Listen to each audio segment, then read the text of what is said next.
आजच्या या सेक्शनमध्ये आपण एक्सेलमध्ये जे 93च्या समोरचे प्रश्न आपण पाहणार आहोत. 93च्या समोरचे.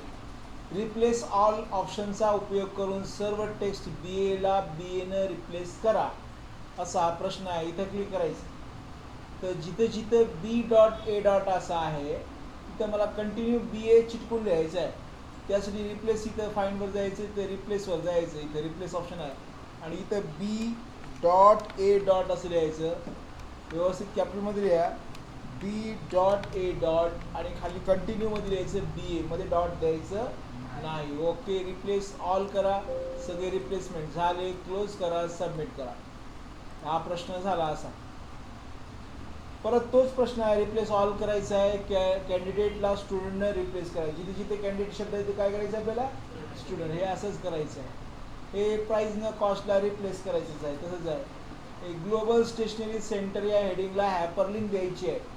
हॅपरलिंक देता येते का आपल्याला? तर मी सांगितलं तुम्हाला हॅपरलिंक कसं देतात. तर ग्लोबल जे हेडिंग्स आहे, स्टेशनरी सेंटर हे सिलेक्ट करायचं आहे आणि मग याला इन्सर्टवर जायचं आहे. या हॅपरलिंकवर जायचं. या एरियामध्ये आपल्याला हॅपरलिंक लिहायचं आहे. बस हे अशा प्रश्न करायचा आहे आणि येऊन जाईल तुम्हाला. झालेलं आहे आपल्याला. दिलेल्या वर्षी करन्सी सिम्बॉल काढून टाकून तिथं E4 ते E9ला जनरल कॅटेगरी लागू करा. 100% प्रश्न येऊ शकतो परीक्षेमध्ये. तर करन्सी सिम्बॉल काढून टाकून द्यायचा आहे. तर E4 ते E9 हा जो डेटा आहे तो सिलेक्ट करायचा आहे. याची जी करन्सी समोर डॉलर दिलेला आहे ते काढून टाकून द्यायचं आहे. इथं जनरल करायचं आहे कॅटेगरी. या ठिकाणी जायचं आहे आणि इथं जनरल कॅटेगरी सिलेक्ट करायचं आहे आणि याला सबमिट करायचं. असं करायचं. पुढचा प्रश्न, दिलेल्या वर्षीमधून ग्रीड लाईन काढून टाकायचं आहे. ग्रीड लाईन हे आपल्याला काढायचे आहेत. सध्या ग्रीड लाईन दिसत, आडव्या उभ्या का दिसत. ग्रीड लाईन काढण्यासाठी व्ह्यूवर जायचं आणि या ग्रीड लाईनच्या चेकबॉक्सला क्लिक करायचं. ग्रीड लाईन निघून गेल्या, सबमिटवर क्लिक करायचं. पुढचा प्रश्न घ्यायचा, G7, G8, G9, G10 मध्ये अनुक्रमे ह्या संख्या भरायच्या आहेत आणि त्याची G7 ते G10 ची बेरीज तुम्हाला कॅल्क्युलेट करायची आहे आणि G13 मध्ये त्याचं उत्तर काढायचं. उत्तर काढायचं आपल्याला G13 मध्ये. तर कसं करायचं बघा प्रश्न. तर G7 वर पहिल्यांदा जायचं आपण. G7 हा असेल बघायचा कुठं आहे, हा इथं जायचं. इथं 50 लिहायचं, याच्या खाली 100 लिहायचं, याच्या खाली 65 लिहायचं आहे आणि याच्या खाली 96 लिहायचं आहे. या सगळ्यांची बेरीज मला G13 म्हणजे इथं काढायची. या G13 सेलवर जायचं. G13 आपला सेल हा आहे. इथं सम करायचं, इक्वल टू सम करायचं आणि पूर्ण डेटाला सिलेक्ट करायचं आहे आणि याला एंटर करायचं आहे आणि याला सबमिट करायचं आहे आणि याला ओके करायचं. दिलेल्या स्प्रेडशीटमध्ये मॅजिक कॅफे हेडिंगला हॅपरलिंक द्यायची आहे आणि magiccafe.com वेबला लिंक करायचं. तर मॅजिक कॅफे हेडिंग हे याला क्लिक करायचं आहे. याच्यावर राईट क्लिक करू शकता किंवा या इन्सर्टमध्ये आपल्याला हॅपरलिंक नावाचा पर्याय आहे. इथं या हॅपरलिंकवर जाऊ शकता, इथं लिंकवर, आणि इथं या ठिकाणी आपल्याला ॲड्रेस लिहायचा आहे. www.magiccafe ह्या हेडिंग लिहायची आहे. ओके करायचं आहे, सबमिट करायचं. हे सगळे दिलेल्या स्प्रेडशीटमध्ये टॉप मार्जिन 0.50 इंच सेट करायची आहे. टॉप मार्जिन आपल्याला 0.50 सेट करायची आहे. तर पेजवर जायचं, मार्जिनवर जायचं, कस्टम मार्जिन जायचं आणि ही टॉप मार्जिन आहे. ही टॉप मार्जिन 0.50 इंच असं इमिडिएट कॉमध्ये यायचं आहे. याला ओके करायचं आहे, याला सबमिट करायचं. पुढचा प्रश्न घ्या. दिलेल्या शीट 1मधून 17वा रो डिलीट करायचा आहे. शीट 1मधील 17वा रो डिलीट करायचं. शीट 1 हे आहे. 17वा रो बघायचं, इथे क्लिक करायचं आणि याला डिलीटवर जाऊन डिलीट रोवर क्लिक करायचं. तर एक रो डिलीट केला आपण. पुढचा प्रश्न घ्यायचा आहे. दिलेल्या वर्कशीटमध्ये पेज ओरिएंटेशन बदलून लँडस्केप करायचं आहे. तर लँडस्केप लेआउट घ्यायचं आहे. तर दिलेलं पेज आहे, वर्कशीट आहे, त्याचं ओरिएंटेशन बदलायचं आहे. ओरिएंटेशन बदलण्यासाठी पेजवर जायचं, ओरिएंटेशनवर जायचं, लँडस्केप करायचं आहे, सबमिटवर क्लिक करायचं. पुढचा प्रश्न घ्यायचा आपल्याला. दिलेल्या स्प्रेडशीटमध्ये 90% झूम लेवल सेट करायचे. काय टाकायचे? 90% झूम लेवल सेट करायचे. तर खूप सोपा प्रश्न आहे हा पण. तर झूम लेवलसाठी व्ह्यूवर जायचं, झूमवर जायचं, तिथे 90% लिहून टाकून द्यायचे. या कस्टम कॅटेगरीमध्ये 90% लिहा. का लिहा 90%? त्याच्यात 90% नाहीच, म्हणून 90% टाकायचं, ओके करायचं आणि याला सबमिट करायचं. ओके. तर असं करायचं प्रश्न, दिलेल्या वर्षीमध्ये नवीन वर्ष समाविष्ट करा, पेज ओरिएंटेशन लेआउट बदला. तर लँडस्केपमध्ये करायचं लेआउट. याला काय प्रश्न, मला थोडा प्रश्न व्यवस्थित वाचा. दिलेल्या वर्षीमध्ये नवीन वर्षी समाविष्ट करा म्हणलं. नवीन वर्षाच्या प्लसवर क्लिक करायचं आहे आणि समाविष्ट केली. पेज ओरिएंटेशन लँडस्केप करा, पेज ओरिएंटेशनवर जायचं, ओरिएंटेशनवर जायचं, लँडस्केप करायचं आहे आणि मग सबमिट करून बघायचं. तर असा हा प्रश्न करायचा आहे आपण.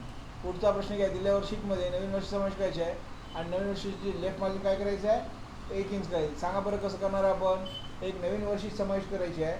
नवीन वर्ष समाविष्ट करण्यासाठी कुठं क्लिक करता आपण, या प्लसवर क्लिक करायचं. नवीन वर्षी समाविष्ट झाली आणि याची जी लेफ्ट मार्जिन बदलायची आहे तर पेजवर जायचं, मार्जिनवर जायचं, इथून कस्टम मार्जिनवर जायचं आणि लेफ्ट मार्जिन किती करायची आपल्याला, 1 इंच लिहायचं, इन्व्हर्टेड कॉमध्ये यायचं इंचसाठी. ओके करायचं आहे, याला सबमिट करायचं. तर असा हा प्रश्न करायचा आहे आपण. दिलेल्या वर्षीमध्ये पेज ओरिएंटेशनमधून लँडस्केप करायचं आहे. पेज ओरिएंटेशन काय करायचं आहे आपल्याला, लँडस्केप करायचं आहे. तर पेजवर जायचं, ओरिएंटेशनवर जायचं, लँडस्केप करायचं, सबमिटवर क्लिक करायचं. जरा प्रश्न झूम लेवल 80% तुम्हाला येते, 120% येते, 75% येते. ग्रीड लाईन काढून पण टाकता येतात तुम्हाला. मी सांगितलं व्ह्यूवर जायचं, ग्रीड लाईनवर काढून टाकून द्यायचं. पेजची लेफ्ट मार्जिन 2 इंच करायची येते तुम्हाला.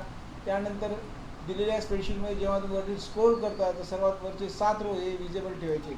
म्हणजे 7 रो आपल्याला विजेबल ठेवायचे. तर दिलेले वर्कशीट आहे, याच्यातले जे 7 रोज आहेत ते 7 रो हे दिसतात आपल्या इथे. तिथे 8व्या रोवर क्लिक करायचं आहे आपल्याला आणि व्ह्यूवर जायचं आहे आणि याला फ्री स्पॅनवर विजेबल करायचं आहे. आणि बघा आता 7 रो विजेबल झाले, सबमिटवर क्लिक करा.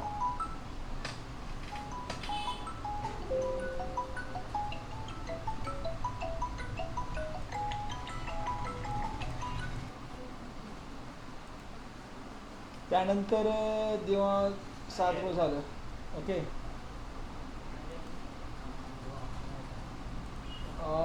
टॉप मार्जिन 1 सेट करता येईल तुम्हाला.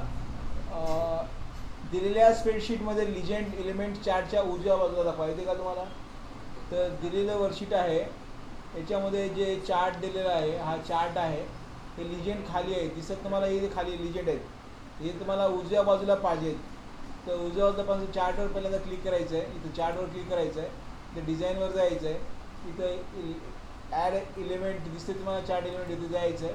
लिजेंड इथं आहे आणि याला उजव्या बाजूला म्हणलं राईट बटनला क्लिक करा. बघा ते खाली होते, ते कुठं आले, आता इकडं राईटला आले. असा प्रश्न करून 100% हा प्रश्न परीक्षेत येणार म्हणजे येणार. तर लिजेंड उजव्या बाजूला दाखवा, डाव्या बाजूला दाखवा, टॉपला दाखवा, बॉटमला दाखवा, असं आपल्याला म्हटलं होते. पहिल्यांदा चार्टवर क्लिक करायचं आहे, त्यानंतर डिझाईनवर जायचं आहे, तिथून एलिमेंटवर जायचं आहे, लिजेंडवर जायचं आहे, राईटला क्लिक करायचं आहे, सबमिटवर क्लिक करायचं. तर या ठिकाणी लिजेंड झालं. चार्ट टूलचा उपयोग करून शीट 1मध्ये चार्ट केला, चार्ट शीट 1मध्ये मूव्ह करायचं. कालही प्रश्न सांगितला होता तुम्हाला मी. हा तर चार्ट 1 मध्ये असलेला चार्ट आहे, हा चार्ट आहे. तर तुम्हाला शीट 1वर मूव्ह करायचं आहे, इथं हलवायचं. तो इथं आहे, तो या शीटवर घ्यायचा आहे. त्याच्या पहिल्यांदा चार्टवर क्लिक करायचं आहे, डिझाईनवर जायचं आहे, इथं मूव्ह चार्टवर जायचं आहे आणि इथं शीट 1 असं घ्यायचं आहे आणि याला ओके करायचं आहे. आता बघा चार्ट 1वर काहीच नाही, तर ते शीट 1वर आला का बघायचं. या शीट 1वर येऊन थांबला इथे, याला आपण पाहता येतं आपल्याला चार्ट इथं आलेला, याला सबमिट करायचं. असे प्रश्न करायचे. लिजेंड एलिमेंट लेफ्ट बाजूला दाखवा. कसं करणार सांगा बरं. लिजेंड एलिमेंट हे लेफ्टच्या बाजूला दाखवा चार्टमध्ये. चार्टवर पहिले क्लिक करायचं आहे, इथून कुठं जायचं आहे, डिझाईनवर जायचं आहे, डिझाईनवरून कुठं जायचं आपल्याला, एलिमेंट्सवर जायचं आहे, लिजेंडवर जायचं आणि लेफ्ट बाजूला घ्यायचं, लेफ्टला क्लिक करायचं. लेफ्टला म्हणजे इकडं आले का बघायचं, याला काय करायचं, सबमिट करायचं. असे प्रश्न करायचे आपल्याला. टॉपला दाखवा, बॉटमला दाखवा. बार चार्टला पाय चार्टमध्ये बदलायचं आहे आणि स्टाईल डिफाईन स्टाईल लागू करायची आहे. बार चार्टला पाय चार्टमध्ये बदला. पहिल्यांदा चार्ट कुठं आहे बघायचं आहे, चार्ट इथं आहे, याच्यावर क्लिक करा. हा बार चार्टमध्ये आहे, त्याला पायमध्ये कन्वर्ट करायचं, यावर क्लिक करायचं, डिझाईनवर जायचं, चेन चार्टवर जायचं, याला पायमध्ये कन्वर्ट करण्यासाठी पायवर क्लिक करायचं. कुठली डिफाईन स्टाईल वापरायची अशी, याला ओके करायचं आहे, याला सबमिट करायचं. तर असे व्हिडिओ तुम्ही बघत जा, वापरत जा. दिलेल्या वर्कशीटमध्ये तुम्ही वर्कशीट स्क्रोल करताना सर्वात 3 रो हे विजेबल करा. सर्वात वरचे 3 रो काय करायचे आपल्याला, विजेबल करायचे. तर 3 रो 4थ्या रोवर क्लिक करायचं आहे, व्ह्यूवर जायचं आहे, फ्री स्पॅन्सवर जायचं आहे आणि याला प्रिन्सिपलवर क्लिक करायचं. वरचे 3 रो हे विजेबल झाले, ते हलत नाहीत, ते विजेबल आहेत आणि सबमिट करून बघा. हा व्हिडिओ आवडला तर नक्कीच लाईक करा, शेअर करा आणि तर तुम्ही ते पाहत बसा. तो ग्रुपला मी टाकेल, सेंड करेल, तिथे बसून तर तुम्ही ऐकत जा, बघत जा.